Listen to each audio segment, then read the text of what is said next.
Welcome to the Monday Warrior podcast. So we all dread Mondays. It's the end of the weekend, the start of a new work week, and essentially the rebirth of the 5-day minimum grind cycle. We've all heard of the term weekend warrior, where we suffer for the week to live it up for the weekends. But what if we didn't have to suffer for the week just to enjoy those 2 days off? What if we could actually enjoy more than 2 of the 7 days of the week? What if we could not only take back Monday, but also Tuesday, Wednesday, Thursday, and Friday? The Monday Warrior podcast aims to challenge your opinions and attitude on the workweek cycle, to look at the new week with opportunity for improvement rather than inevitable dread, and to provide you with the necessary motivation to harden your mentality and to 180 your perspective on your current circumstances. Because at the end of the day, it's your life, and no matter how you frame it, you technically don't have to do anything. You get to. Jumping right into it, Monday Warrior Episode 1, the first topic that I want to talk about is how fitness isn't a means to an end. So what I mean by this is that why do you work out? Whether it's to improve athleticism, whether it's to improve body shape, maybe chase your dream body, or whether it's just to chase an endorphin high, whether it's just something fun, something you like to do. And these are all great benefits, but at the end of the day, it's still putting fitness as the means to an end, when the greatest benefits are really the long-term ones. How fitness teaches discipline, time management, how it teaches you structural and organization skills. And these are skills you can carry over to any other activity, to any other presence in your life. And how I mean by this is that fitness is everything encompassing working out, nutrition, mentality, everything that needs to fit together for you to essentially stay disciplined, stay on track with your goals, and to achieve these goals, to improve that athletic performance, to improve your body type, to keep this hobby going. Because at the end of the day, even if it is just fun for you, working out, it's hard. You're breathing heavy, your heart rate's up. It's something difficult to do, especially working through a packed schedule. You know, whether you're a full-time student, whether you work a full-time job, going to the gym before, really early in the morning, or afterwards, when you're tired from looking at a computer screen, from studying, from going to lecture all day. These are all things that are difficult. So at the end of the day, fitness, it teaches grit, and it teaches that hard-working attitude and that discipline that you need to force yourself to keep going, or even if you do enjoy it, it's something that you still need to essentially sacrifice. You're always sacrificing to go to the gym, to meal prep, to make time for these things. And those are the real benefits of fitness here. At the end of the day, fitness, working out, eating right, staying on track with your goals, being structurally sound with everything, at the end of the day, it all comes down to improving and increasing your self-efficacy. You know, how you see your ability to complete tasks, to conquer, and that's the most important benefit that you can take away from fitness. It's the greatest lesson ever learned. Seeing that you can do more than you think, you know, and achieving these things that you never thought you could do before, it increases your confidence. That's what self-efficacy is all about. It increases that confidence in your abilities to attempt and to complete new tasks. And it fuels your fire, and it feeds your initiative to take initiative, to start new things, to pick up new hobbies, to talk to new people, to really come out of your shell, and things that would have bothered you before, or things that you would have been scared of doing or just too lazy to try before. Everything in life is a momentum, and fitness is one of those big snowballs to get other things rolling. Pushing yourself, pushing that discipline, and really pushing your ability to succeed in those realms and to succeed in other realms. It's all about building momentum, and those are the greatest benefits. So the vanity behind it, sure, working out for a great body, that's awesome. And that may seem like a long-term goal, but that's still a short-term goal in the grand scheme of things. Increasing your athletic performance, jumping higher, running faster, building your endurance, same thing. It may seem like a long-term goal, but that's still a short-term benefit. Same, and the shortest of them all, just chasing an endorphin high. If you just like the feeling of working out, the feeling of working hard, that's the most short-term of them all. And these are all great benefits. There's nothing wrong with that. And that's the mission of fitness. But the greatest lessons learned are those things that happen later. Those discipline skills, sticking to your meal plan, sticking to your guns, going to the gym after a long day of school or work. You're tired, but you still go anyways. That's discipline. Time management, finding time in your day to go to the gym for a 1 to 2 hour workout, or maybe even shorter. Still finding time management before school, before work, or after school, after work when you're tired. You're tired in both, but you're still forcing yourself to go. That's time management. Organizational skills, meal prepping, maybe on Sunday nights, cooking during the week, instead of taking the easy road out and just ordering fast food and ordering something much easier to do. These are organizational skills that fitness, working out, meal prepping all teaches you to do.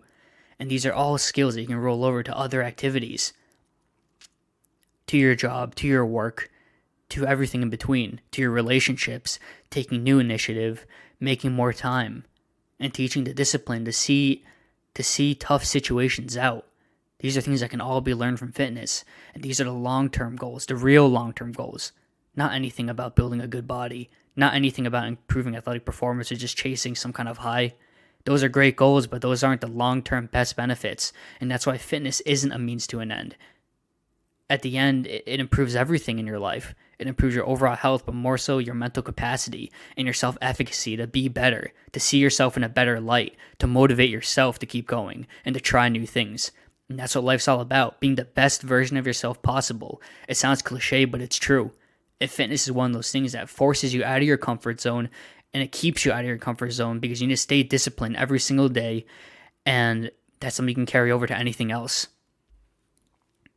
So at the end of each episode of Monday Warrior, I want to talk about a quote of the day, and I want to give you a little bit of my insight on these quotes, and hopefully, maybe they can help shed some light on possibly what the quote means, not necessarily because it's different for interpretation, but more so of another way of seeing it that can help motivate you further to kill your week.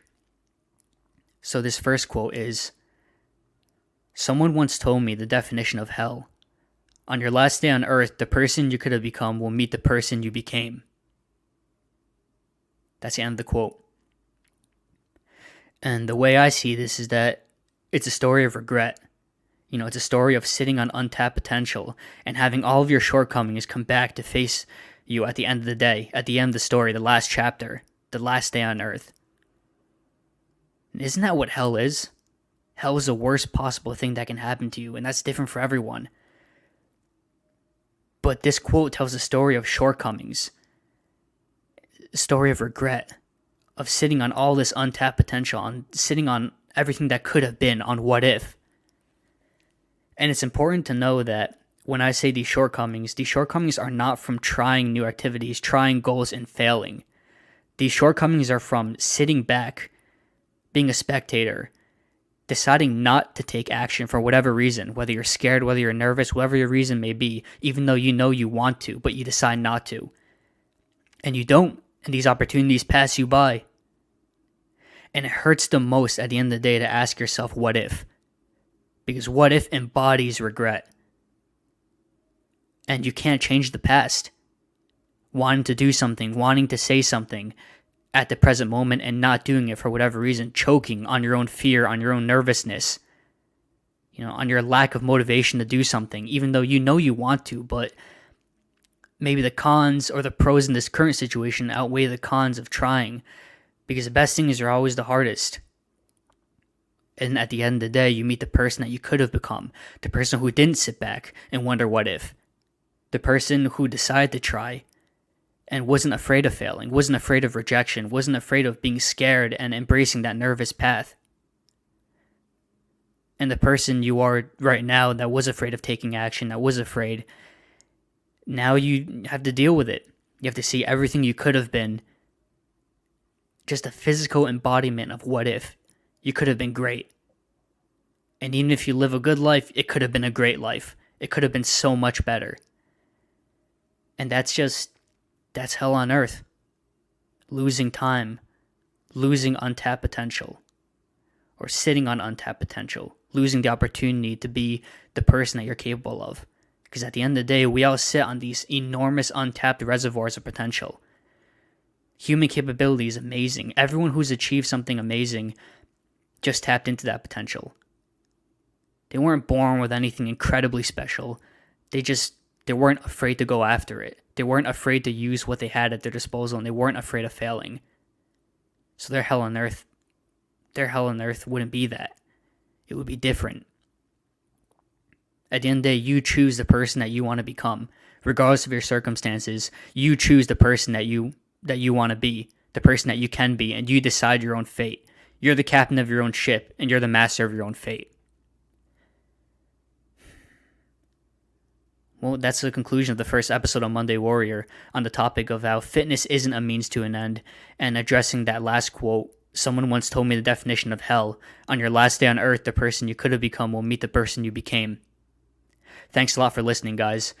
I hope that this really gave you a little more insight into yourself, gave you a little more motivation and a little different perspective of seeing the work week coming up. Instead of dreading it, instead of seeing it as a chore, seeing it as an opportunity to improve, to be better on your fitness, on your relationships, on your commitment, discipline, time management, organization, whatever the case may be, to just be a better version of yourself.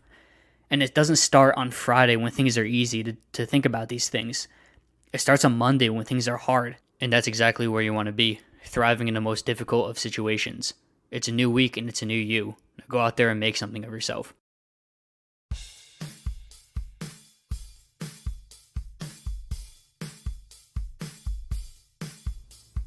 Thanks for tuning in to this episode of Monday Warrior. Thank you for your time and support. And be sure to keep an eye out for next week's episode that will be available for listening on Sunday night.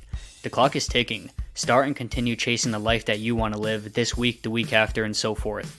Stay driven, never settle, and never give up. Never forget that the shackles of restriction and limitation start and end in our minds. We are free the moment we and we alone tell ourselves so. Now go out there and tear this week to shreds.